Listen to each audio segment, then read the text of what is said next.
This week's Monday Minute topic, the 5 most common mistakes that homeowners make when listing their home for sale.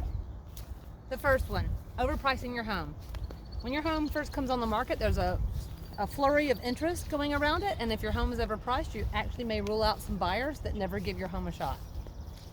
Second, unreasonable showing restrictions. Look, we know it's a pain to sell your home, to have people wander in and out for showings, have to keep it clean all the time, but the more people you can get into your home, the faster it will sell and the more money it should fetch.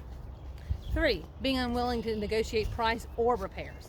Your home is not perfect, and if there's something that comes up that a buyer asks for, you have to be reasonable and understand that it may potentially be a give and take opportunity.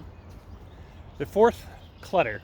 And you hear this all the time, you need to declutter the house, that sort of thing. But what you're trying to do is make it so that a buyer can envision their stuff there instead of yours. And 5, unpleasant odors, whether it be Owners. 5, unpleasant odors, whether it be pet smells, cigarette smells, or something as horrible as mold.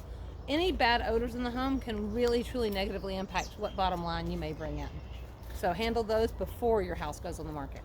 That's your Monday Minute. I'm Clay. And I'm Shelley with Red Barn Real Estate.